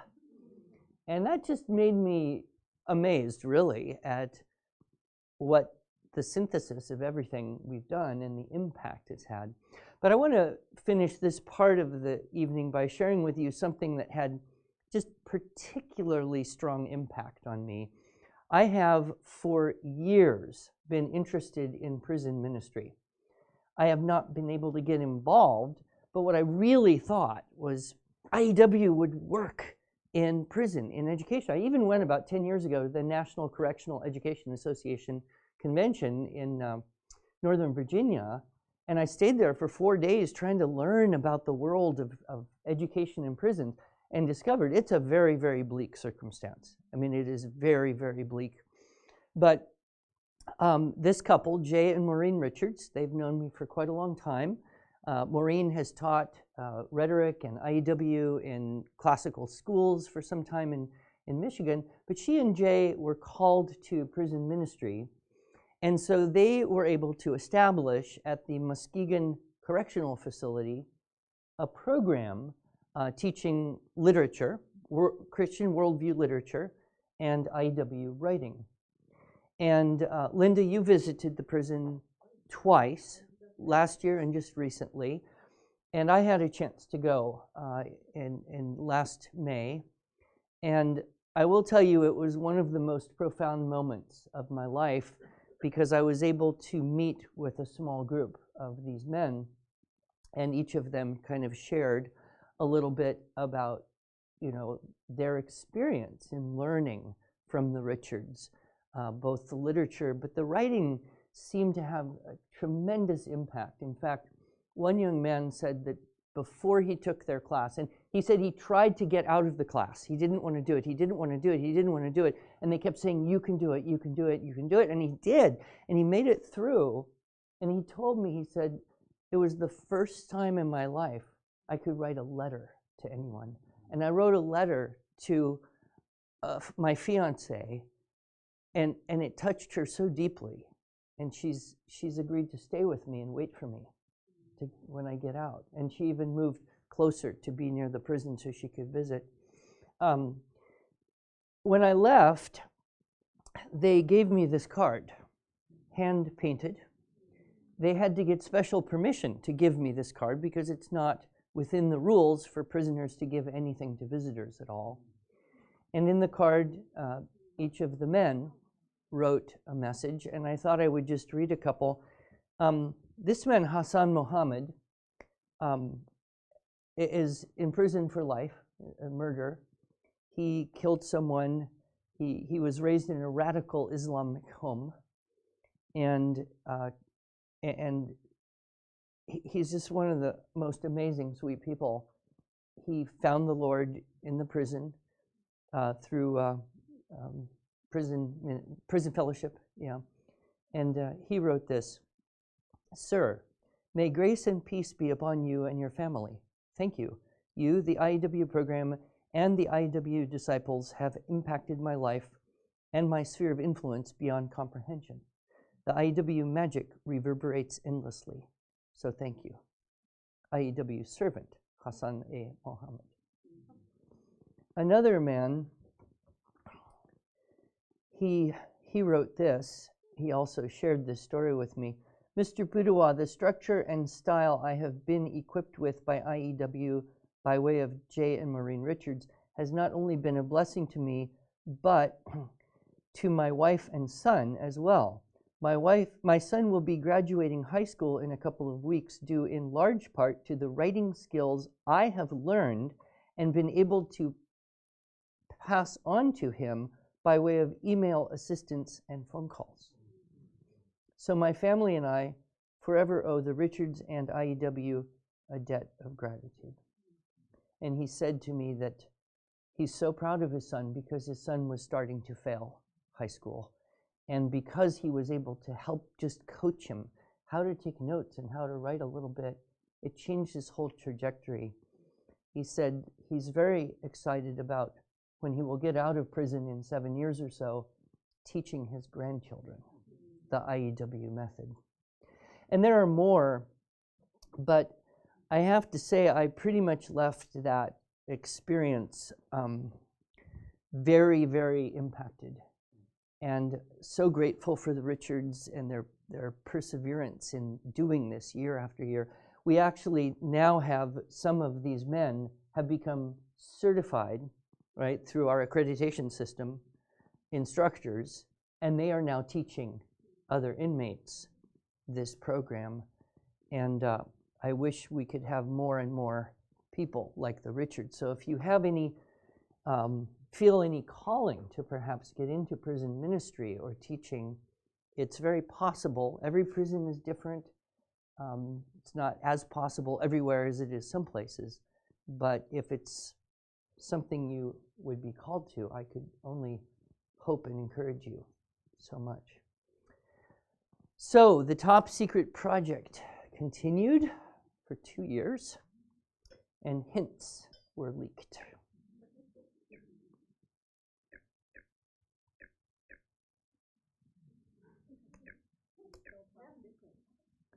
Come on.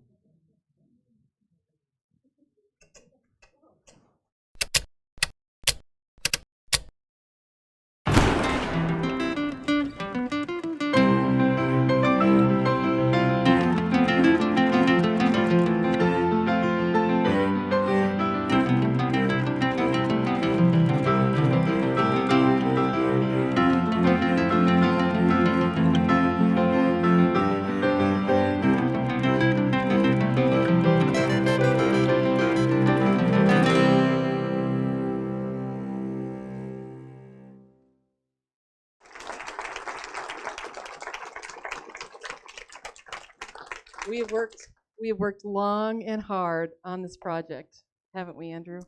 And a lot of us have worked long and hard on this project, yes. And so, would you like to see what it is? I would like to see it. I have a present for you, complete with a bow. It's heavy. So for all of you watching at home, for all of you here today, yes, I am Julie Walker. I am the Chief Marketing Officer for IEW. Tim is our Chief Operations Officer. And actually, Tim and I gave each other those titles because Andrew will not take Chief Executive Officer. He just wants to be Director.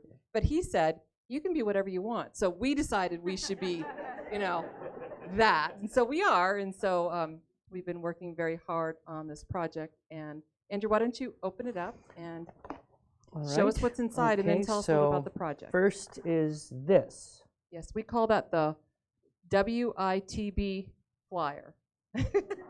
Do we not have enough of these letter combinations? Of course not. All right, what does it stand for? What's in the box? Right?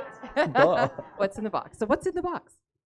What's in the box? Well, you have to hold it up and show us. Okay, well, the first thing is another little card. So let me this little card right here is called the Forever Streaming Card. And one of the challenges that we had with the Student Writing Intensive and the Student Intensive Continuation course, there were basically two challenges. One was, as Andrew mentioned, those recordings, those video courses were for a very specific purpose in a very short amount of time that Jill Pike expanded for us, 4 days or 9 weeks, right? And we sold tens of thousands of these, but they weren't comprehensive and they couldn't stream. Those videos were just too fat to get through the internet. And so this solves that problem, that little card right here. That and really expensive cameras that we have. So this is a forever So streaming people card. buy this product, they will have access to the streaming video forever. For as long as they want it. And this is a product that they would stream from our website, so you're not downloading it, you're just streaming it. We also did closed captioning. And just in case there are still a few of you out there, we are selling DVDs with this product as well. So DVDs or forever streaming. So that's that. Right. All right. This is the teacher's manual, and expanded significantly. Now you have your talk, the 4 deadly errors, and what is the deadly error that is most prevalent? I don't know. See what one of the 4. One of the 4. You get to unclear assignments.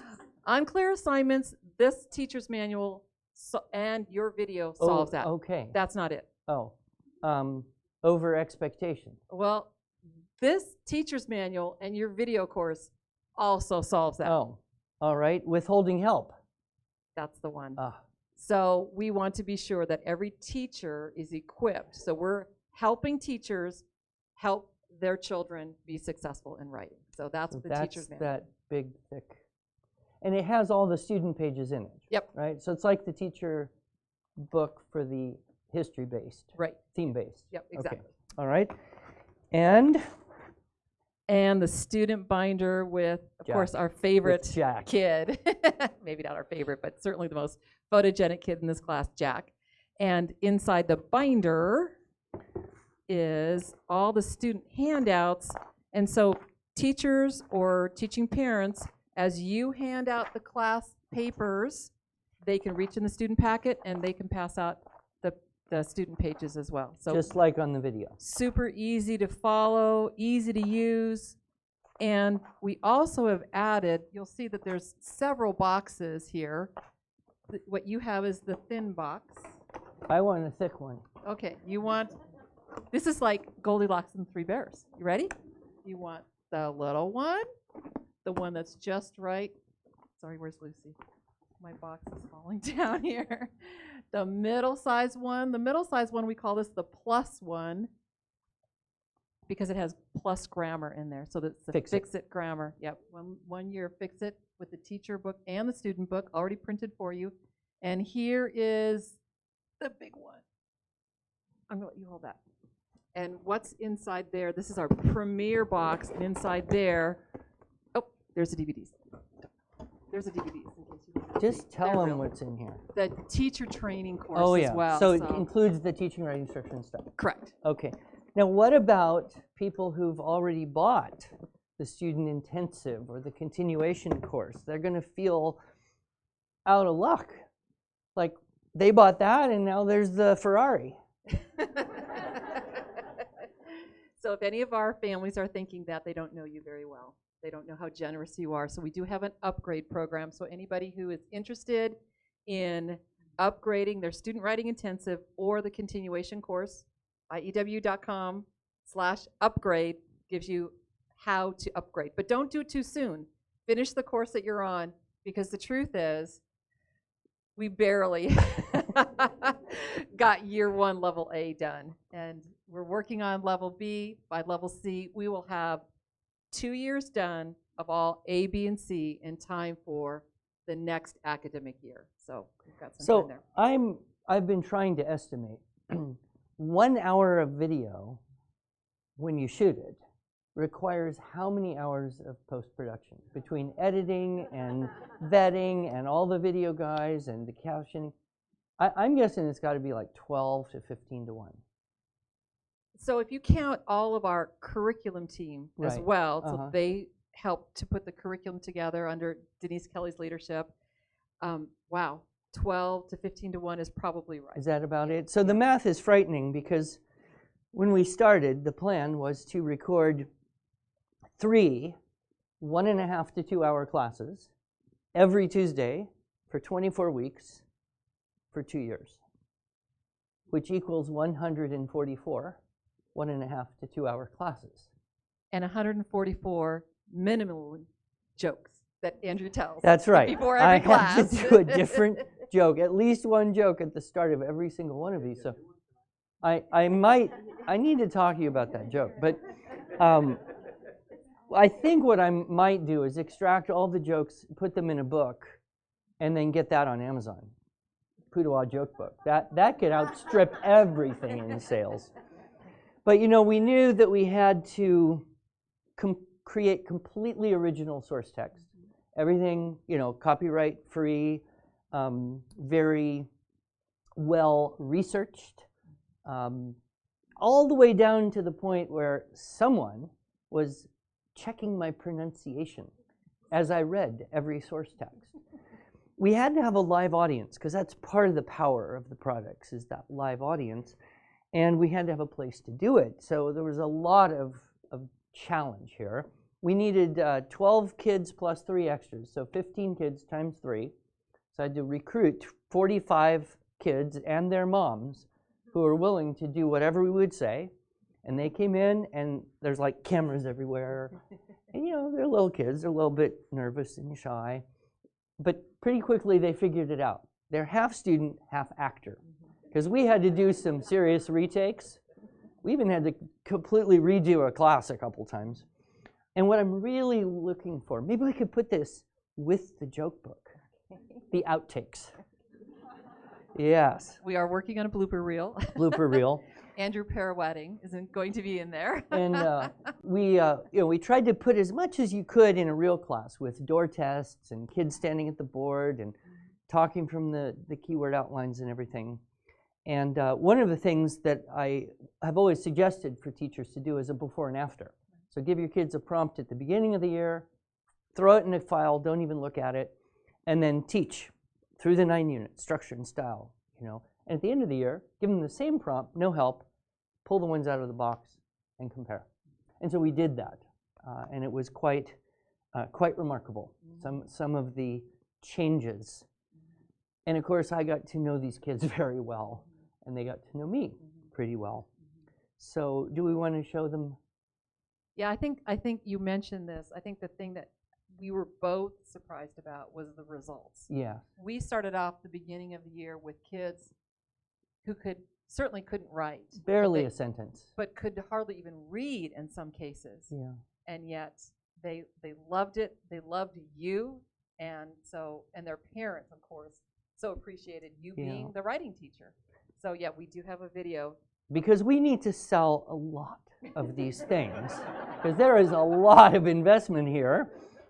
We had a wonderful video company, Shade Tree Productions, come and produce a little promo for us here. This is the best thing that we've ever done. It is the most comprehensive. It is the most certain to transform even the most reluctant writer and to supercharge the most talented writer.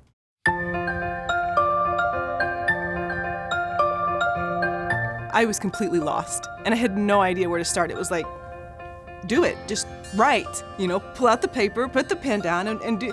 And I couldn't explain it any better than that. Do you start teaching them how to write a paragraph? Do you start teaching them how to write back a letter to grandma? Or? For me, it was really important because English is not my first language, so I wanted my kids to have the best education. Any writing I had ever done was just based off my own understanding. Why do I have to do it? I hate it, and I never want to do this again. I was really not very good at writing before, but now I can really write pretty well. I never felt like I was good at writing. When I went to college, every class I had, there was a paper to write, and it was overwhelming for me because I was not prepared for that. We have multiple children, and so that compounds the difficulty. I didn't have the tools to coach him to become a better writer and to stop the arguing. So then I met Andrew Pudawa in the Institute for Excellence in Writing. The Teaching Writing Structure and Style course was a course that I took, and it was like an epiphany. This is so easy. Now I get it. IEW just opened some things up to him, gave him some organization, and helped him to start liking it. By the time he got to the end of level B, he was quite loving it. It's not something I have to fight him on anymore. I was lucky enough to have a lot of friends that have done IEW. They were like, yeah, you need to do IEW, that's the best. And it totally revolutionized the way we write. Completely changed my writing ability, and I wish I'd had it in college. This would have made writing so much easier. It's like a cakewalk. It's amazing. It's great. The main thing I learned that probably helps me the most with my writing is probably how to make an outline. It's easy because you can plan what to do first.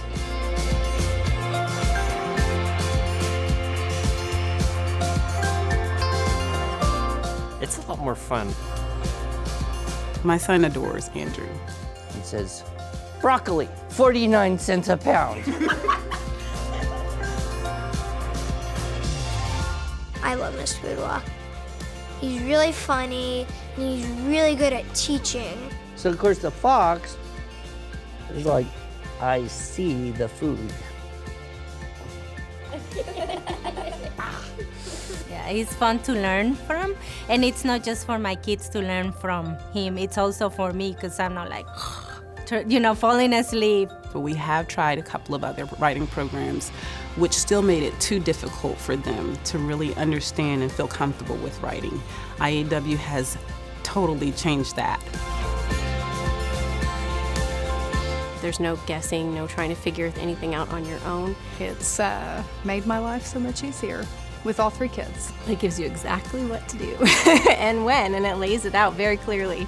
So you just follow these units, follow these steps, and guides you the whole way. Just watch the video and let Andrew Pudewa do all the work. Go for it. You will not look back and regret the experience at all. I mean, it's so worth it. Don't hesitate, do it. It works. I know it works. So why not give it a try?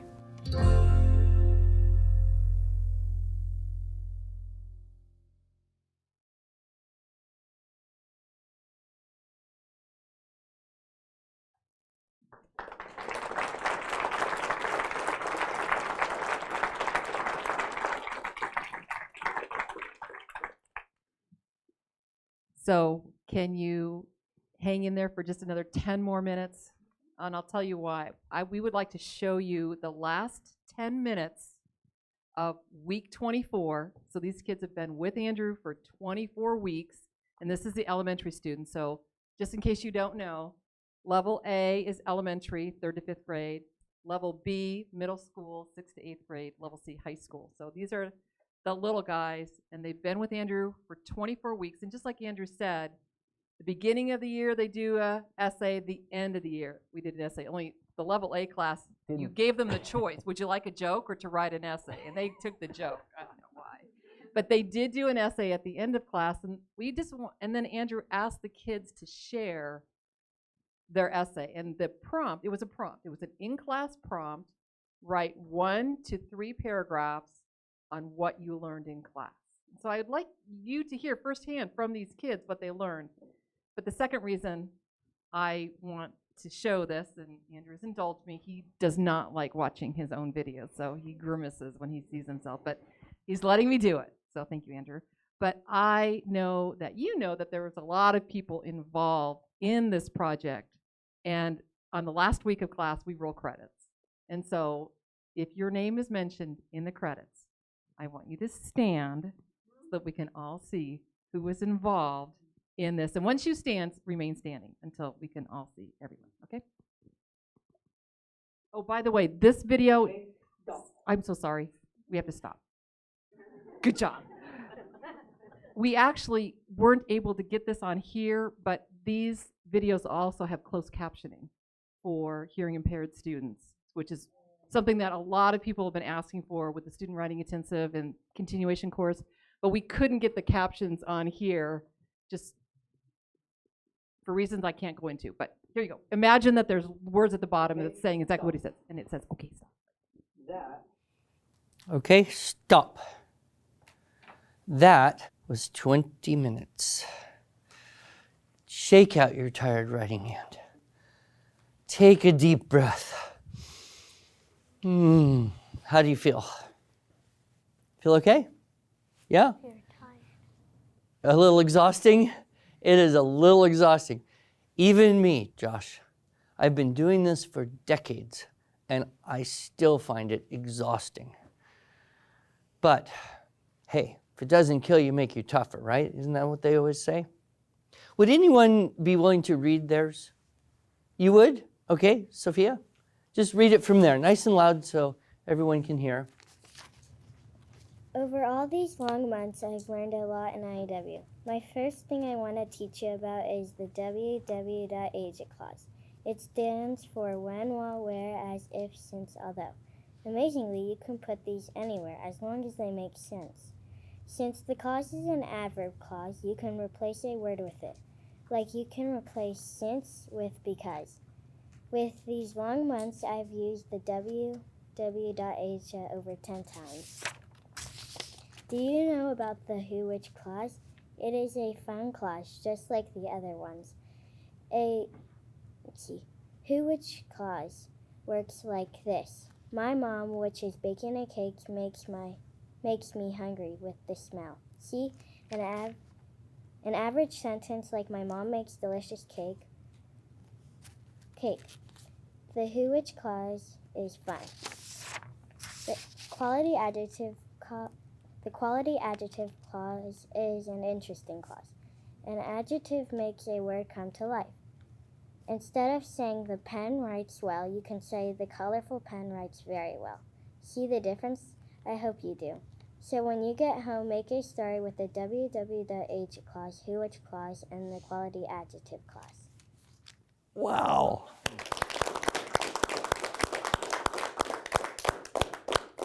Wow, that is excellent. Almost brought tears to my eyes. Very good. Anyone else like to read theirs? Jack, all right, let's hear it, nice and loud. The class I love. This is a great class. Mr. Pudua, you have the best assignments. My favorite was people, when I wrote Mario's World. My least favorite was community. Boy, that was hard.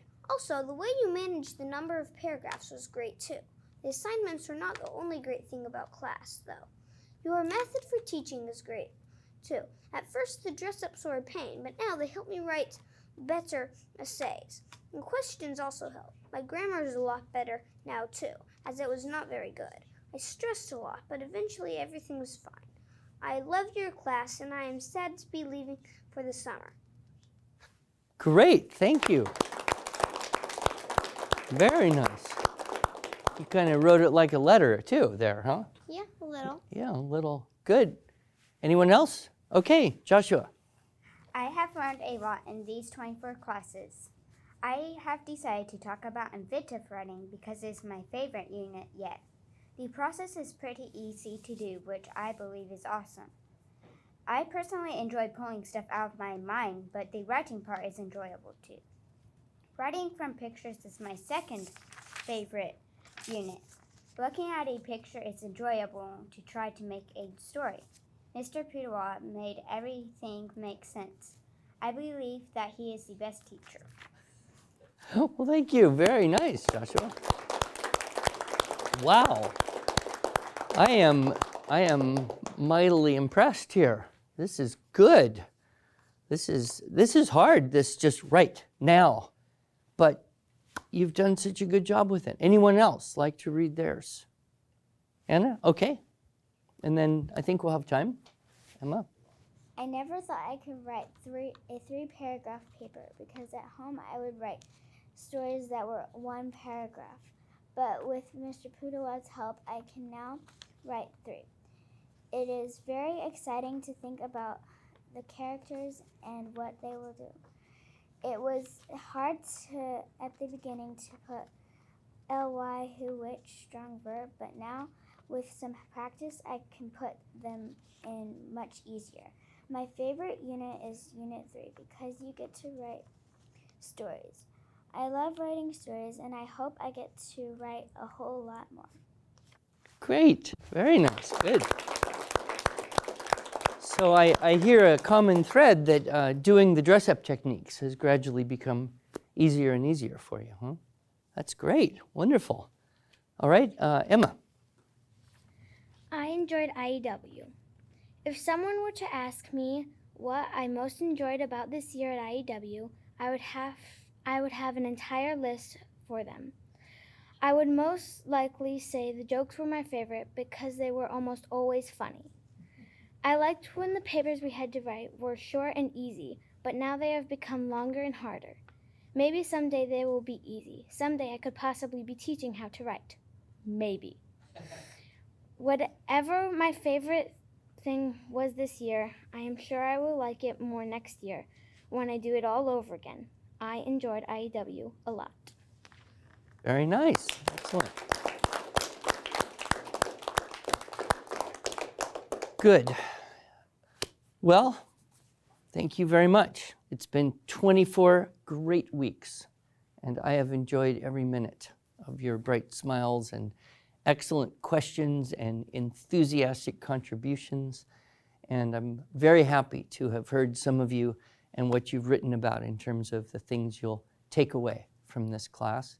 And if you come back in the fall for more, I will be delighted to see you again. If for some reason you're not able to do that, I will miss you terribly, but I will have very fond memories of each and every one of you. And I thank you from the bottom of my heart for helping make this class so awesome. So I would normally say, go have a nice day, what's left of it, but I have to say, go have a nice day, month, summer, life, I don't know. Thanks a lot.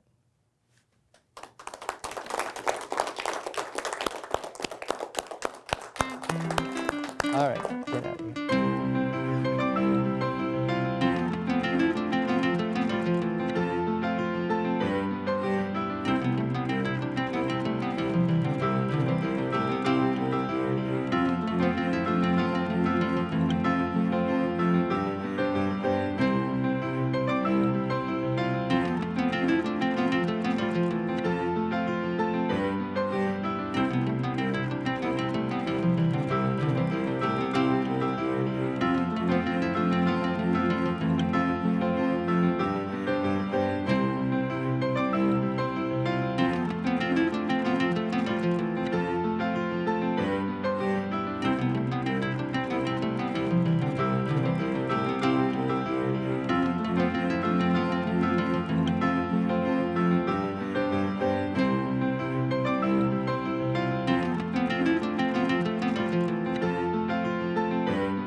So I would say thank you to all of you, but it doesn't really make sense for me to say thank you to all of you from all of us because we are us.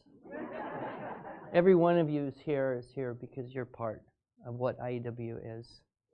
And I might have missed a name here or there, but that's a list of almost everyone who's been part of what we've done in 25 years. Many have come and left, a few are deceased. But God bless us, everyone. Thank you so much for coming.